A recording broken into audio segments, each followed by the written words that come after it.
ఆర్థిక మంత్రివర్యులు శ్రీయుత పయ్యావుల కేశవ్ గారు ప్రవేశపెట్టిన బడ్జెట్ చూస్తూ ఉంటే ఆంధ్ర రాష్ట్ర ప్రజల యొక్క ఆశలకు అవసరాలకు అనుగుణంగా మనకు కనిపిస్తూ ఉంది. రాష్ట్ర అభివృద్ధి సంక్షేమ భవిష్యత్తుకు ఒక బ్లూ ప్రింట్ లాగా ఈ బడ్జెట్ ఉంది. ఇది గణాంకాల పుస్తకం కాదు, కోట్ల మంది ప్రజల జీవితాల్లో మార్పు తీసుకొచ్చే విజన్ డాక్యుమెంట్ లాగా మనందరికీ కనిపిస్తుంది. రాష్ట్ర భవిష్యత్తుకు స్పష్టమైన దిశను చూపే విధంగా బడ్జెట్ ప్రవేశపెట్టడం జరిగింది. ప్రజల జీవితాల్లో నిజమైన మార్పు వచ్చేలాగా ఈ బడ్జెట్ ఉంది.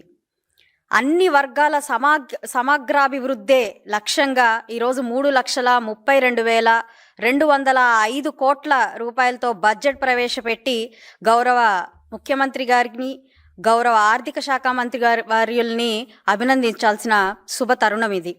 రాష్ట్రాభివృద్ధే లక్ష్యంగా ఎన్నడూ లేని విధంగా మూలధన వ్యయానికి 52,915 రూపాయల కోట్ల కేటాయింపు జరగడం అభినందనీయంగా చెప్పొచ్చు.